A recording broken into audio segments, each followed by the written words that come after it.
Timnas Indonesia menelan kekalahan telak 1-5 dari tuan rumah Irak pada pertandingan grup F kualifikasi Piala Dunia 2026 zona Asia ronde kedua di Stadion Internasional Basra, Irak pada Kamis malam 16 November 2023. Pada pertandingan ini, Irak unggul lewat Bashar Rezan, gol bunuh diri dari Jordi Amat, Osama Rashid, Yosef Amin serta Ali Al-Hamadi. Sementara Indonesia sempat memperkecil ketertinggalan melalui Shein Patinama jelang akhir babak pertama.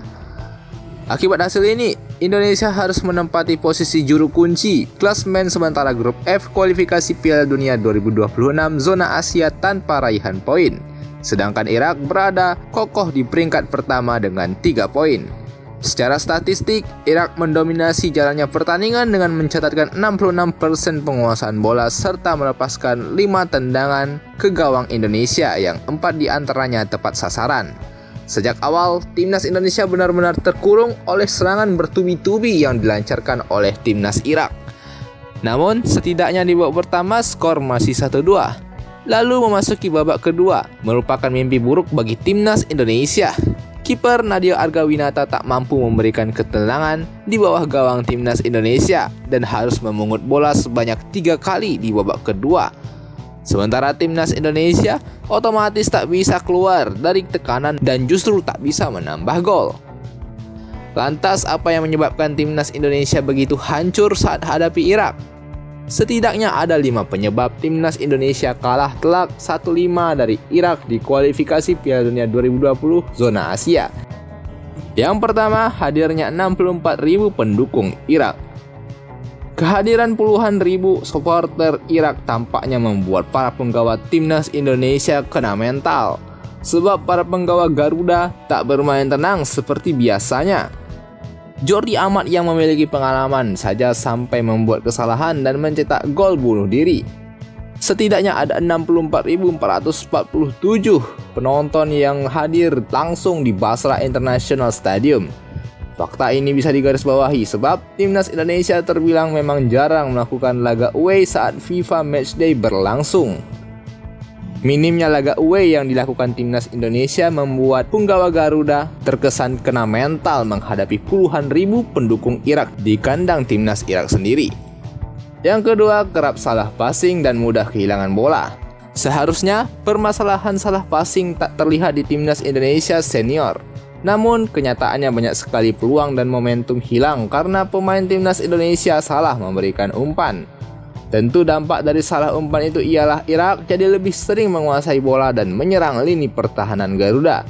Selain itu, skuad Garuda kerap kehilangan bola dengan mudah berkat pressing para pemain Irak yang mengunci kreativitas lini serang Timnas Indonesia. Gol pertama dan gol ketiga menjadi contoh buruknya penguasaan bola Timnas Indonesia sehingga mampu direbut dan menjadi bumerang bagi lini pertahanan Timnas Indonesia. Yang ketiga, lini depan yang tumpul.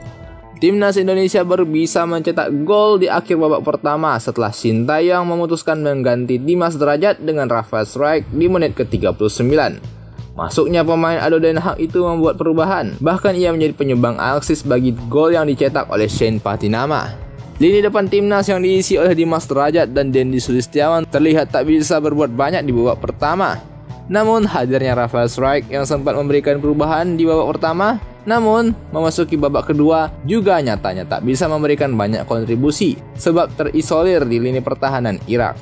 Yang keempat, kurangnya kreativitas lini tengah. Lini depan tumpul juga karena pemain tengah yang gagal mengalirkan bola kepada para penyerang. Tentu yang harus dipertanyakan ialah performa dari Mark Locke, Adam Alis dan Ricky Kambuaya yang bertugas menjadi gelandang sejak menit pertama. Lini tengah Timnas kalah telak buat mengalirkan bola ke depan sehingga tidak leluasa menguasai lini tengah permainan. Tidak heran Sintayong pun harus menarik Adam Alis di babak kedua.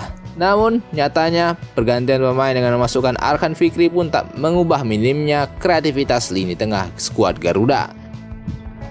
Yang terakhir, buruknya lini pertahanan Timnas Indonesia. Ya, penyebab Indonesia kalah telak 1-5 dari Irak ada di sektor pertahanan. Nadya Argawinata di bawah mister gawang Indonesia bisa dibilang dalam laga ini menjadi kiper one shot one goal. yang dimana ia gagal melakukan aksi penyelamatan di sejumlah peluang yang bisa saja diantisipasi. Tak hanya itu, semua kesalahan tersebut juga bukan hanya terletak di titik Nadeo saja, sebab para pemain back timnas Indonesia juga banyak melakukan kesalahan. Sekelas Jordi Amat, Elkan Bagot, dan Rizky Ridho terlihat melakukan banyak blunder, dan hal tersebut berdampak pada pertahanan Garuda yang langsung rapuh. Kesalahan-kesalahan mereka pun pada akhirnya berujung pada gol untuk timnas Irak. Tentu, Sintayong harus bekerja keras memperbaiki lini pertahanan timnas Indonesia agar tidak hancur di laga kualifikasi selanjutnya. Kekalahan ini menjadi pukulan telak bagi timnas Indonesia, sebab sebelumnya optimisme yang mulai tumbuh di kalangan pendukung timnas Indonesia terhadap tim ini untuk bisa bersaing di level Asia. Namun, nyatanya gembar-gembor level timnas kita sudah berada di level Asia, sepertinya harus diturunkan lagi. Euforia kita terhadap timnas Indonesia yang seakan menembus langit harus kembali berpijak pada bumi. Evaluasi harus dilakukan terhadap performa timnas Indonesia, terkhususnya taktik permainan Sintayong yang sepertinya mengalami blunder dalam laga menghadapi Irak kali ini.